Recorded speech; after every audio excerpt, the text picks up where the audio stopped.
السلام علیکم بھائی صاحب. آپ کی آڈیو میوٹ ہے بھائی. السلام آڈیو اپنا. علیکم ورحمۃ اللہ. ہاں اب کھول دی. علیکم السلام ورحمۃ اللہ. خیریت سے ہیں انشاءاللہ. ٹھیک ہے نا. حسن بھائی کیسے ہیں آپ؟ اللہ تعالیٰ کا احسان ہے. الحمدللہ. حسن بھائی بہت بہت ہفتوں سے کوشش کر رہا ہوں آپ کے ساتھ کال ملانے کی، لیکن مل نہیں رہی ہے. تو آج آپ کا شکریہ، جعفر بھائی کا شکریہ کہ انہوں نے آج آپ کو کال ملا دی میری. اچھی تو بات ہے. اللہ آپ کو جزاک خیر. حسن بھائی میں کوئی جو ہے نا مولوی وغیرہ نہیں ہوں. تو میرا نام کاشف ہے، کاشف جی سر. شہزاد ملک. جی اور جی میں خوشاب پاکستان سے بات کر رہا ہوں. جی صحیح. تو میں نے جو ہے نا آپ سے صرف ایک دو سوال کرنے ہیں جی. جی تو سر. باقی میرا جو ہے نا کوئی ایسا کوئی دینی بیک گراؤنڈ بھی نہیں ہے.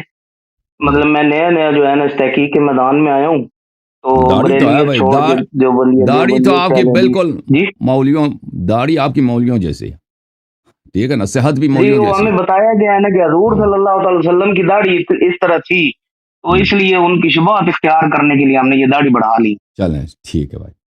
جی سر بولیں. اب کیا حکم تو کیا کریں؟ سوال کیا؟ اچھا اللہ یاری صاحب اس طرح ہے کہ ہم جو ہے نا اہل سنت، ہمیں یہ بتایا ہے کہ حضرت عمر، ابو بکر، عثمان، ان کے جو ہے فضائل بھی ہیں، ان کے مناقب بھی ہیں، ان کا سارا کچھ ہے. ہم، باقی ہم نے ذاتی طور پہ کچھ تحقیق نہیں کرنی ہوتی. اس کی وجہ ہم، یہ ہوتی ہے کہ ہمیں جن مولویوں کے پلے ڈالا جاتا ہے نا، وہ ہمیں ہم، جو کچھ بتا دیتے ہیں وہ ہمیں بتایا جاتا ہے کہ یہی سب کچھ حجت ہے. تو اس لیے ہم نے خود تو اس تحقیق کے میدان میں اترنا نہیں ہوتا. تو ہم اس لیے شیعوں کو بھی کافر کہتے ہیں، اور اپنے مخالفین گروہ جو ہیں ان کو بھی ہو سکتا ہے ان کی بھی ہم، تکفیر کرتے ہوں. تو جی. میں ذاتی طور پہ کسی کی تکفیر نہیں کرتا، میری اپنی ذات تک جو بات ہے. ہم، تو میں سب کو مسلمان سمجھتا ہوں، چاہے وہ شیعہ ہو، دیوبندی، اہل حدیث، جو بھی ہو، مکتب حدیث مکتب فکر سے بھی تعلق رکھتا ہے. مولانا اسحاق صاحب کی ایک بات مجھے بہت اٹریکٹ کر گئی کہ انہوں نے تو فرمایا کہ جو سوال کیا؟ کچھ میں اہل تشیع حقیر کے بھائیوں لیے تک سوال کیا پہنچا. بھائی؟ حقیر کے لیے جی سوال سر. کیا؟ سر مجھے میں- یہ ایک بات کرنی تھی کہ حضرت ابو بکر رضی اللہ تعالیٰ عنہ یا حضرت عمر رضی اللہ تعالیٰ عنہ، ہم، آپ کہتے ہیں وہ مسلمان بھی نہیں تھے، جو بھی تھا مطلب حضور صلی اللہ علیہ وسلم کی گستاخ بھی تھے، سارا کچھ ٹھیک مان لیتے ہیں. لیکن میرا سوال یہ ہے کہ کیا اگر قیامت کے دن اگر اللہ نے ہمیں اس موضوع پہ ہی پکڑ لیا کہ عمر ابو بکر تو ایسے تھے نہیں، تو تم لوگ ان کی گستاخی کیوں کرتے رہے ہو، ہم. تو ہم اس پہ کیا جواب دے سکتے ہیں وہاں پہ؟ تو ہم کہیں گے آپ کے قرآن میں جو لکھا تھا ہم نے قرآن کی تصدیق کیا.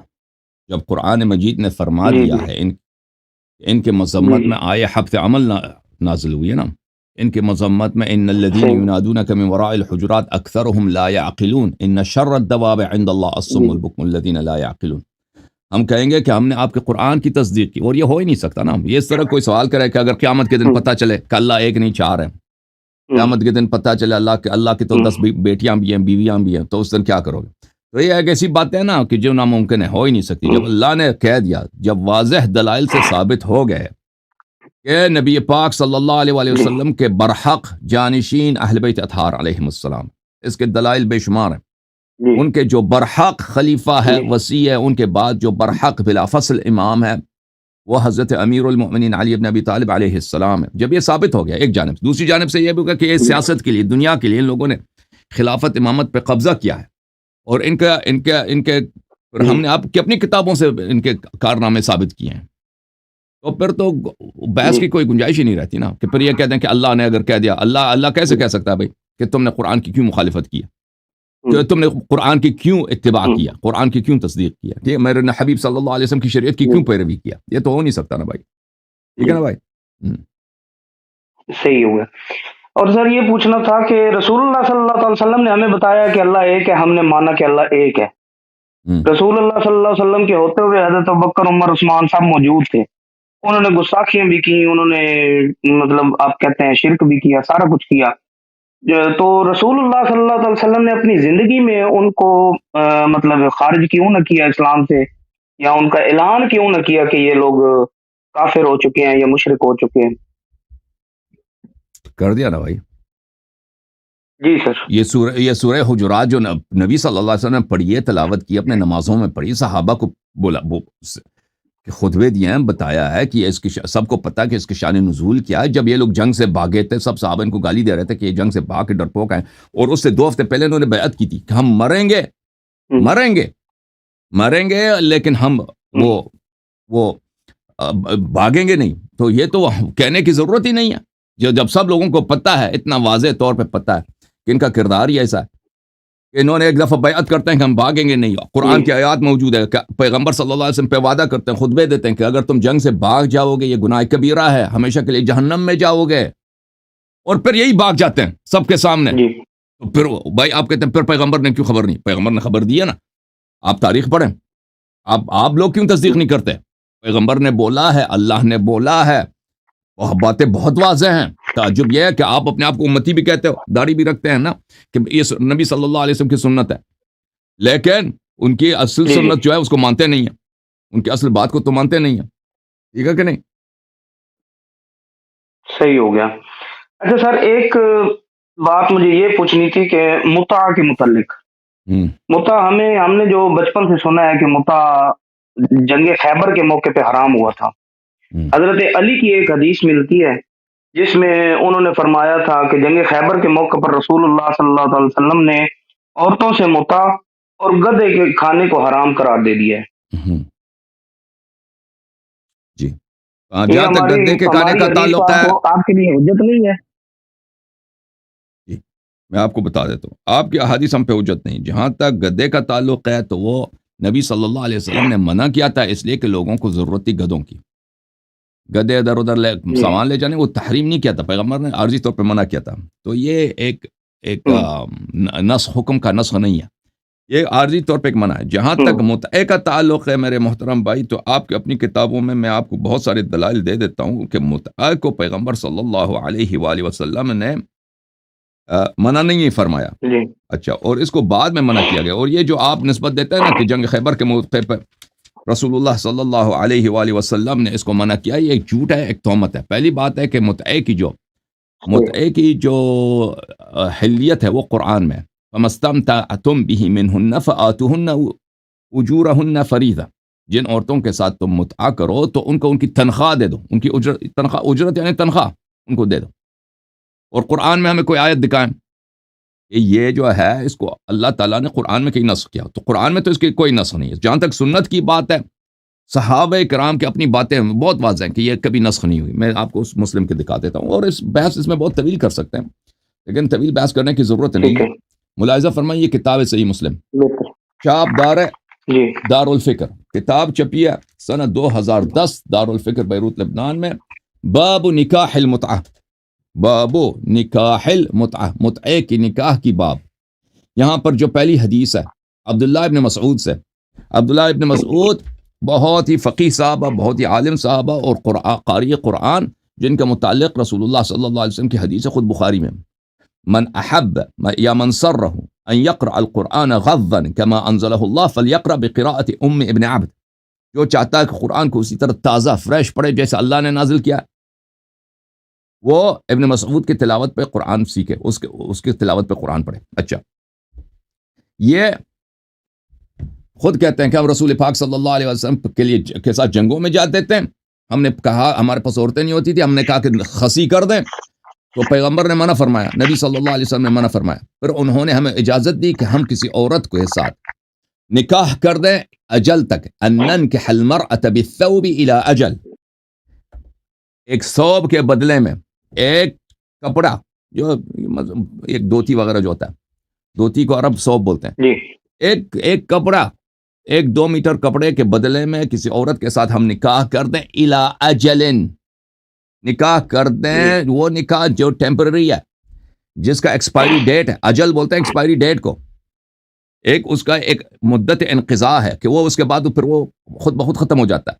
اچھا، ثم قرأ عبداللہ، اس کے بعد عبداللہ نے تلاوت کیا یہ آیت، یا ایھا الذین آمنوا لا تحرموا طیبات ما احل اللہ لکم ولا تعتدوا.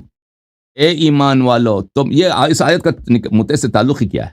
عبداللہ یہ پڑھ رہا ہے، عبداللہ بن مسعود جو یہ آیت پڑھ رہا ہے اس کا تعلق ہی کیا ہے؟ کیونکہ بعض لوگ کہتے ہیں یہ حرام ہے. ہاں جی اس آیا کا متعے سے کوئی تعلق ہی نہیں ہے. آیا کو دیکھو, آیا کہتا ہے کہ وہ چیزیں جو اللہ نے طیب بنایا ہے, حلال کیا ہے, تم اس کو حرام نہ بناؤ.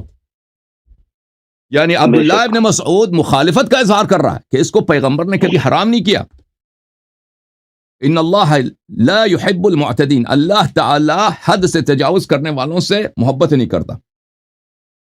پھر یہاں پہ ملاحظہ فرمائیے, جابر ابن عبداللہ کہتے ہیں, جابر ابن عبداللہ مسلم میں حدیث نمبر 1405, كنا نستمتع بالقبضة من التمر والدقيق الأيام, بہت سالوں سال روزگار بہت زمانہ ہم آٹا دے کر عورتوں کے ساتھ کچھ آٹا دے کے یا ایک مٹھی بھر کھجور دے کے کسی عورت کے ساتھ ہم کیا کرتے ہیں, متع کرتے.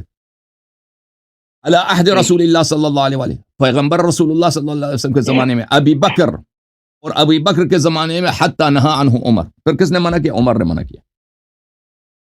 ٹھیک ہے نا بھائی, جو اللہ کی شریعت کو صحیح چینج ہوگا. کرتا ہے. تو مجھے بتاؤ نا بھائی, اگر یہ صحابی اتنا جلیل القدر صحابی عبداللہ ابن مسعود جیسا فقیہ اور عالم صحابہ میں بہت کم ہے, بہت کم ہے, اور یہ جابر ابن عبداللہ انصاری اتنا رسول پاک صلی اللہ علیہ وسلم کا مخلص صحابی, یہ فرماتے ہیں کہ یہ جاری تنقہ ہم سب کرتے تھے, اور یہ سب زنا کر, اگر جی. پیغمبر نے منع کیا تھا تو یہ سب زنا کر رہے تھے.